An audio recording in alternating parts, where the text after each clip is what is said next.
We had some voicemails roll in from you, the listeners, and the watchers. We're going to tackle some of those. David and I are going to give our biggest takeaways following the Week 7 victory against the Chicago Bears. And we're going to revisit the Chicago Bears because there's a sickness in the air and it's something to keep an eye on. All that coming up here on Locked On Bucs. You are Locked On Buccaneers, your daily Tampa Bay Buccaneers podcast, part of the Locked On Podcast Network, your team every day.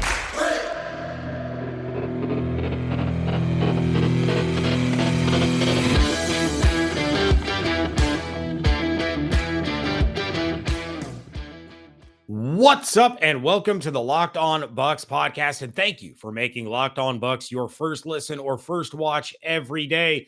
Remember, the Locked On Bucs is now on YouTube. Make sure you check out the channel over there. Subscribe. I am James Yarko, joined as always by David Harrison. You can find everything that we are doing over at BucsNation.com. Make sure you follow along on Twitter at Locked On Bucs, at JYarko_Bucs, at DHarrison82, and at Bucs_Nation. David, I think I pointed to the wrong direction of the screen. I still don't know how this works. There's like I don't either. I got it that time, but it's very rare that I get it on the first try. Yeah, thanks again out there for Bucs Nation, Bucs fans, for making Locked On Bucs your first listener, your first watch every day.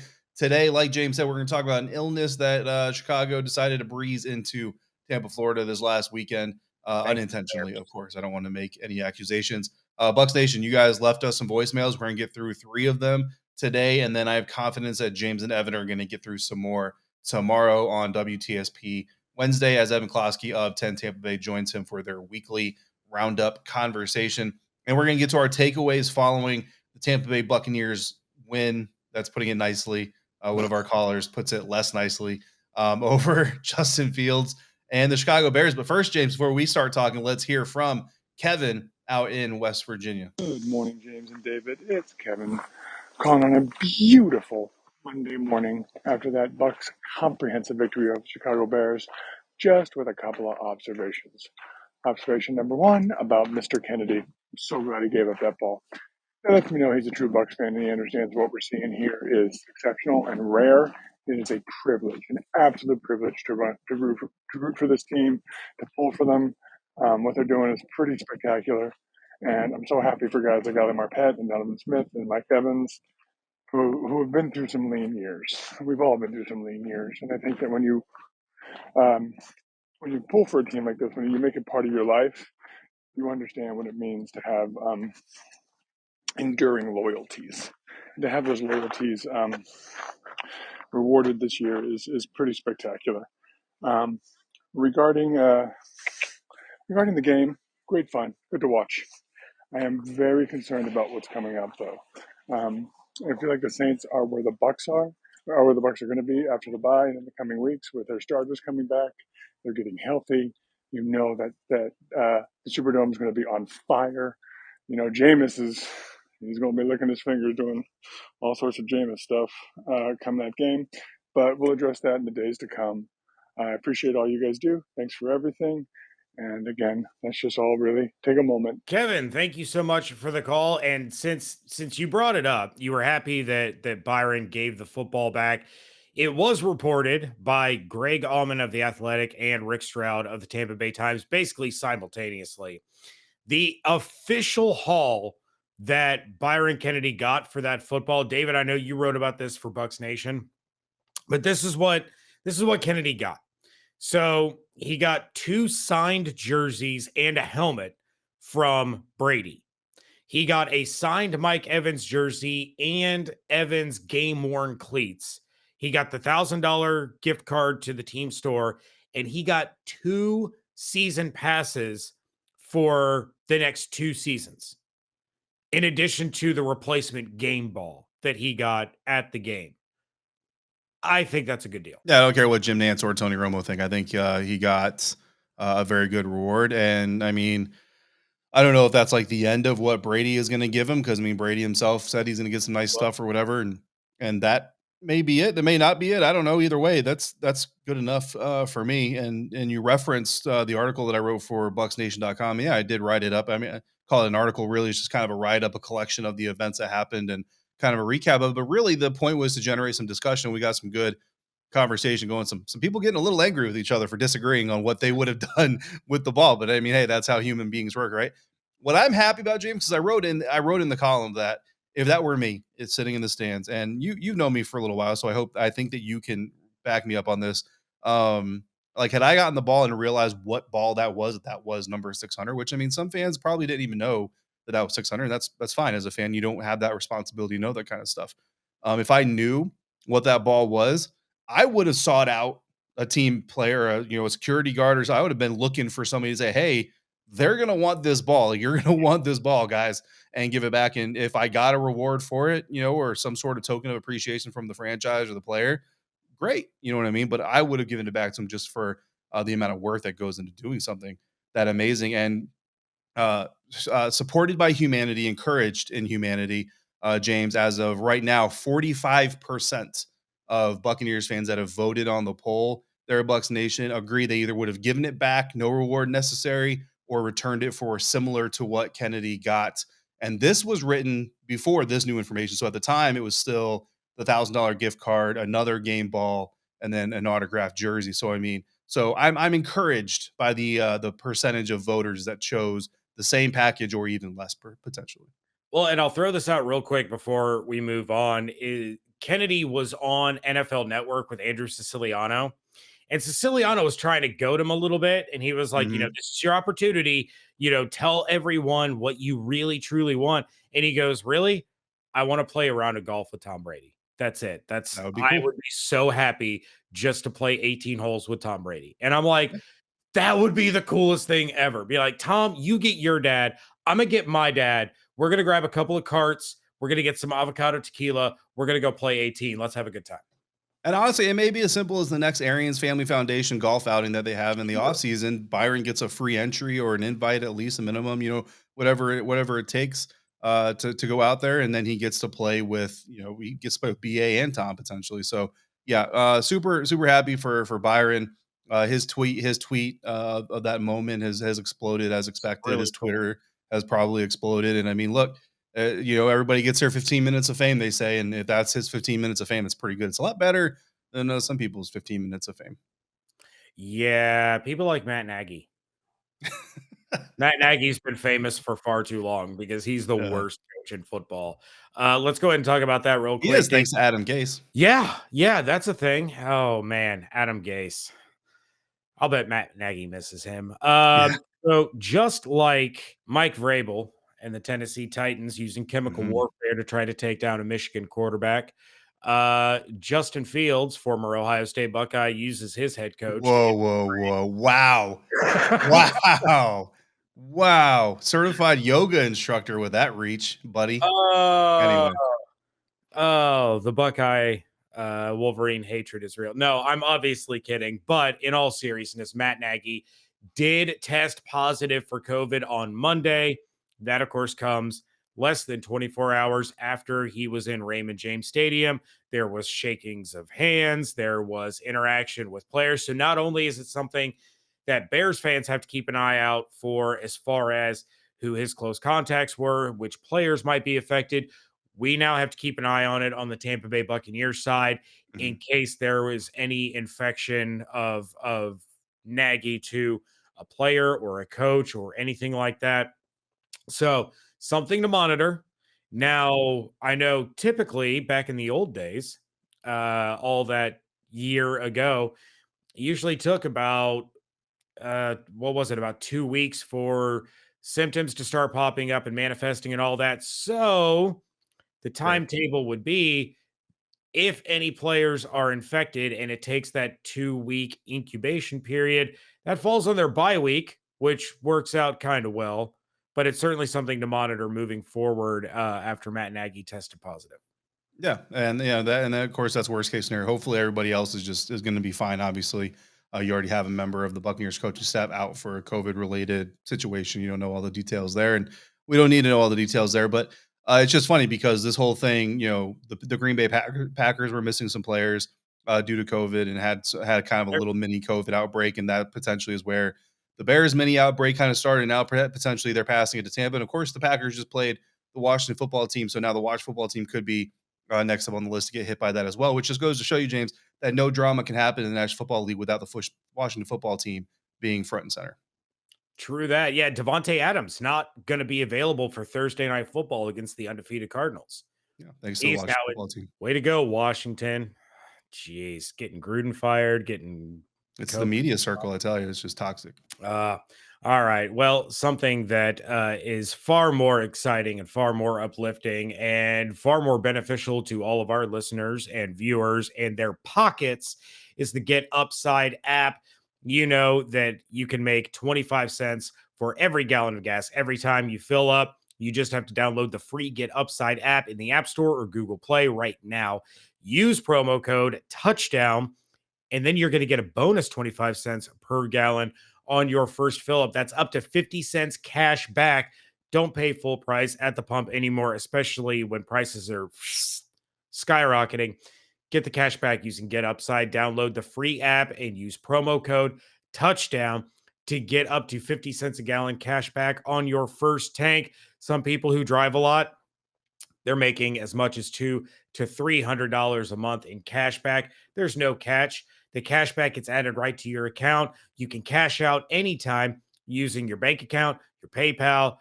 You can get an e-gift card for places like Amazon, other brands. You just have to download the free Get Upside app and use promo code Touchdown.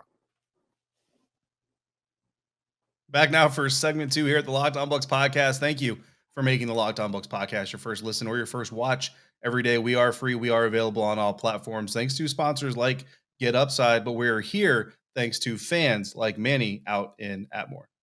Manny. What up, boys? Fire the cannons, baby. We're 6-1, man. I can't believe the last time I said that. I mean, geez, I'm in Atmore. This is Manny. This is Saints Nation, and I can't wait to play them next. But before we get to that, man, shoot, bro, like it was so sweet to see us beat the Bears after they made us look so incompetent last year. Man, what a game. I just loved it. I don't know about you guys, but it definitely feels like we are finally finding our niche, even though we don't have all of our players back. I mean, this game really did feel like we're just kind of solidifying, the whole team, defense, offense, special teams, and everything else. I don't know about you guys, but I thought it was hilarious how Jensen eventually got this dude kicked out of the game. They've been going at it all game. They've been like fighting and screaming at each other, and in the end, he got kicked out. He walked out of the game. That was beautiful. Yeah, man, I'm just excited. It could have been worse. My boy Howard, man, had Brady not overthrown, that would have been another touchdown. I mean, we just look fantastic, man. I'm really excited. I'm pumped. Again, we're 6-1, bro. We haven't been able to say that in years. And it just feels great, man. We need to enjoy it with the Super Bowl champs. Saints, I believe, are next. So, hey, I can't wait. I can't wait for the Saints, but let's just enjoy the Bears a little bit. God bless, boys. Manny, thank you very much for the call. Look, you said you can't remember the last time you said that the Buccaneers were 6-1. That's because you've never said it. It's never happened before in the history of the franchise. So, when you called really cool and sad all at the same time. it is. When you called in, that was the last time you said the Buccaneers were 6-1, because that was probably the first time you ever said the Buccaneers were 6-1. And next week you'll get to say they were 7-1. Oh, snap. I'm a little jealous that you get to do the crossover with Ross. I kind of feel like maybe you should do it, because honestly, like, I don't have the burning hatred in me that a lot of people have against the Saints. So I don't know. It's going to be a lot of fun to get together with Ross. Of course, we've already got that scheduled to drop on Thursday. But James, everybody should be incredibly happy and honored, like Kevin said earlier, to watch this team. I mean, again, enjoy the good times, because Bucs fans know better than most fan bases. They don't last forever, right?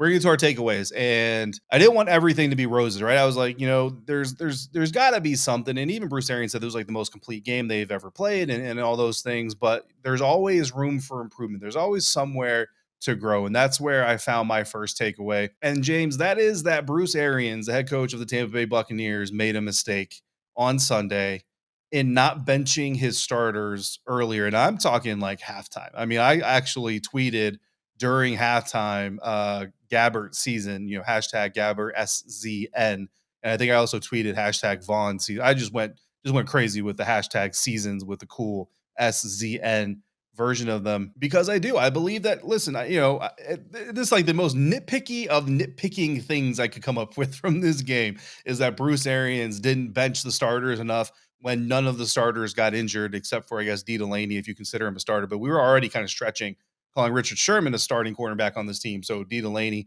I already covered that yesterday in my player of the game being Todd Bowles. That's right. If that shocks you, go listen to yesterday's episode. You'll see the justification or hear the justification there. But listen, in all seriousness, I feel like Bruce Arians a little bit, kind of rolled the dice and no risk and no biscuit. You can't coach scared and all those things. And I completely agree.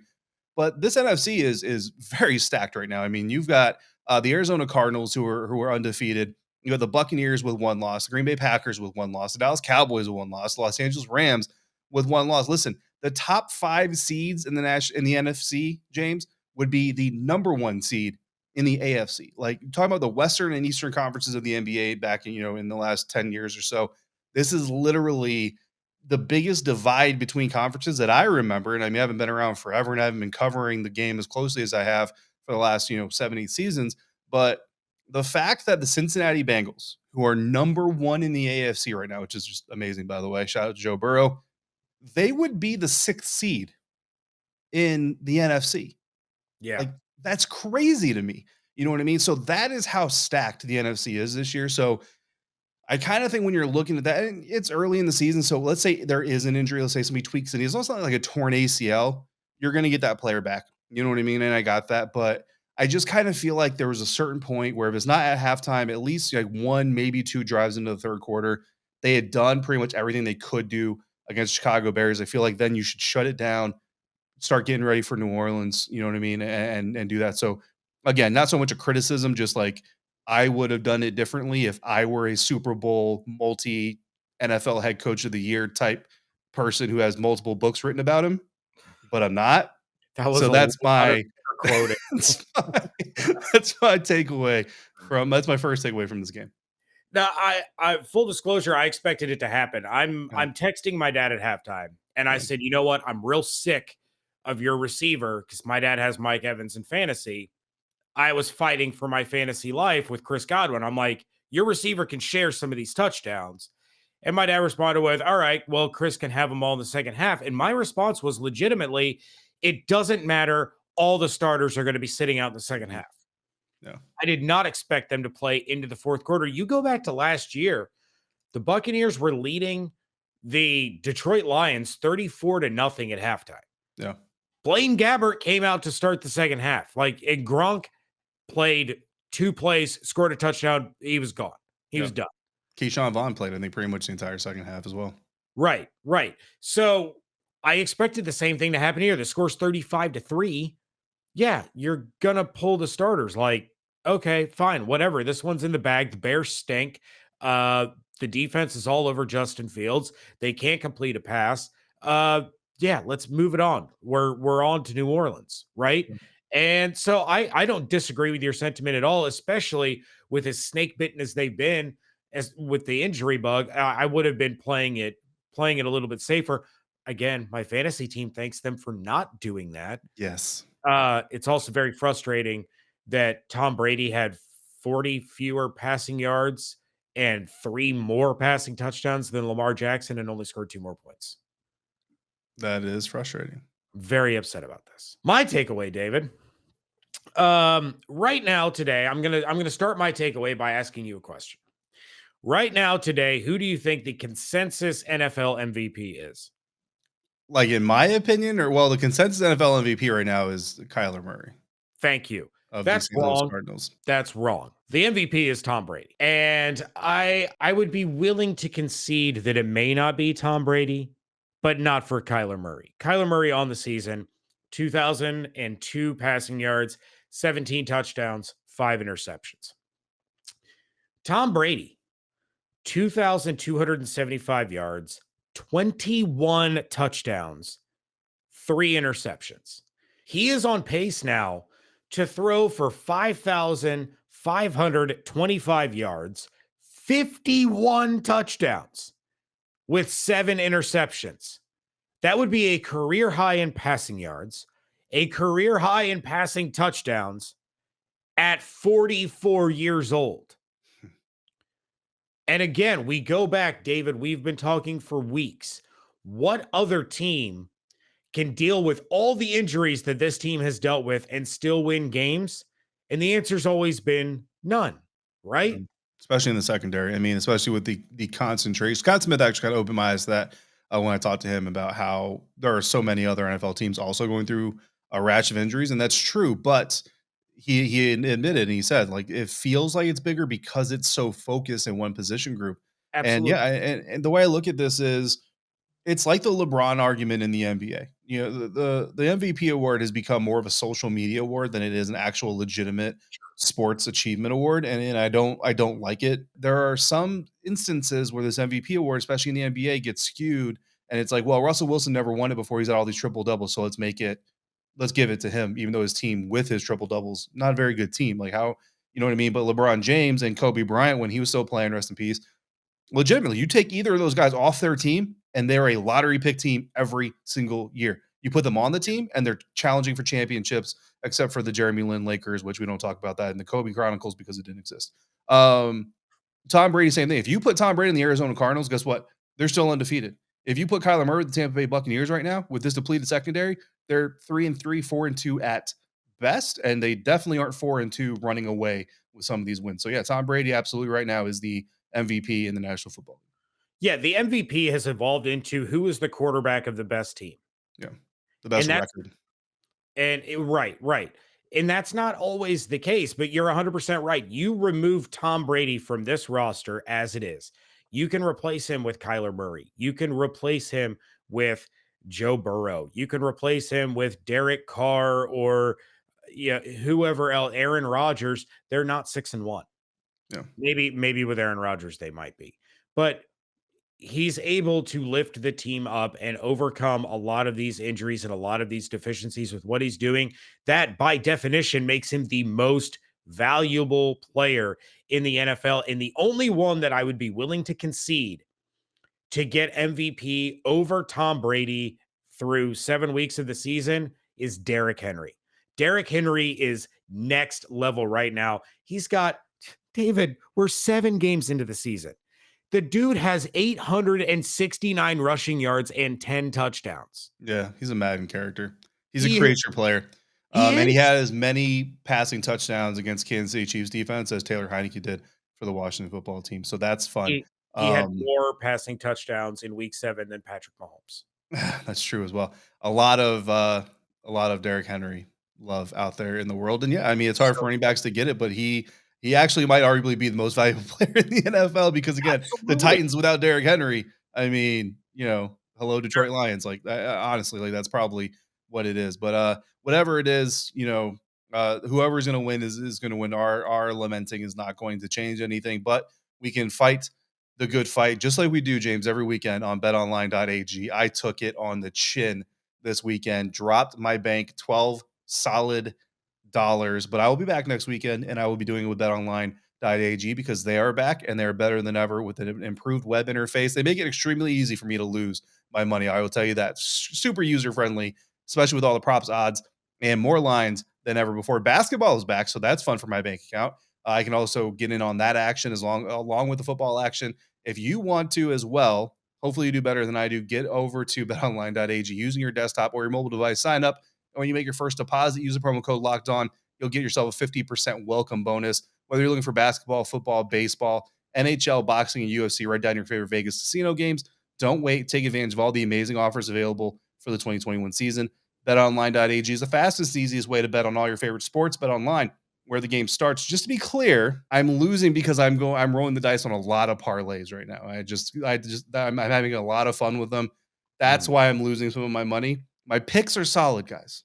We tweet our picks every week. If I was just betting my picks, I would definitely be in the green. Just throwing that out there. Parlay, hey, you go big or you go home. And Yeah. let me tell you from personal experience, when that parlay hits, it's a good It's feeling. worth it. It's worth it. All right. This episode is also brought to you by Rock Auto. With the ever-increasing numbers of makes and models, it is now impossible for your local chain auto parts store to stock all the parts that you need. Why do you need to endure often pointless and seemingly intimidating questioning and wait while the person behind the counter orders the parts on their computer while choosing the only brands that their warehouse happens to carry? You have computers with access to rockauto.com at home and in your pocket. You can save time and money. Why would you choose to spend 30, 50, even 100% more for the same parts at a chain store or a dealership? Don't do that. RockAuto.com is a family business serving auto parts customers online for over 20 years. Their prices are reliably low. Whether you are a professional or a do-it-yourselfer, they have everything you could possibly need, from brake parts to tail lamps, motor oil, even new carpet. Go explore their easy-to-use website today. Find the solution to your auto parts needs. Go to rockauto.com right now. See all the parts available for your car or truck. Just write "Locked On" in their "How did you hear about us" box so they know we sent you. Amazing selection, reliably low prices, all the parts your car will ever need. rockauto.com.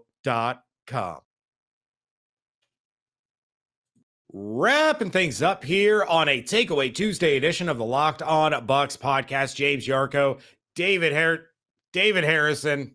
I'm still getting used to the camera thing.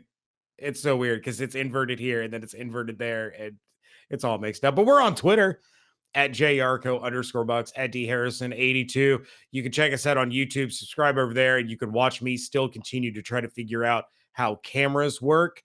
But I'll tell you what does work, and that is our listeners calling in to the voicemail line. We always appreciate it. Let's hear from our good buddy Austin in Alabama. Hey, boys, it's Austin from Flat Rock, Alabama. And Sunday was a great game. Sorry I'm calling in late, but Sunday was a great game. We took the Bears and took them to Pinecon for a big 38-3 win. Bucs look pretty good. Defense needs to get healthy. And once this team gets healthy, we're going to be really, really good. And thank goodness it's time for the Saints week. Nothing more would end a good Halloween Sunday is beating the crap out of the ain't no way Saints is going to beat the Buccaneers.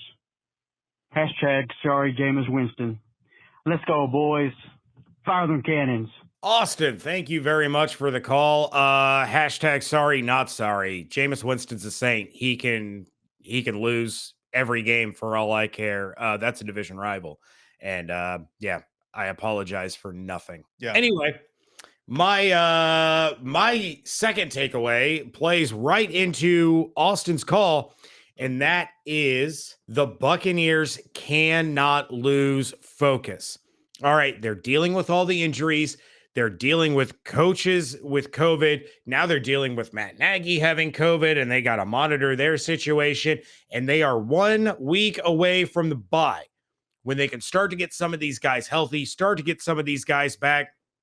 But you have to keep your eye on the prize. And that prize right now, this week, is a matchup against the New Orleans Saints in their house on Halloween. The Buccaneers are 6-1 for the first time in franchise history, but the nonsense has already started on social media. Saints fans running at the mouth, talking about, they're still the king of the division until they're not, and the Buccaneers still can't beat them in the regular season because regular season victories. Not sure if you knew this, David.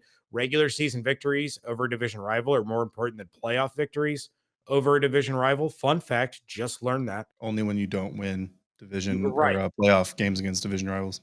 Right, of course.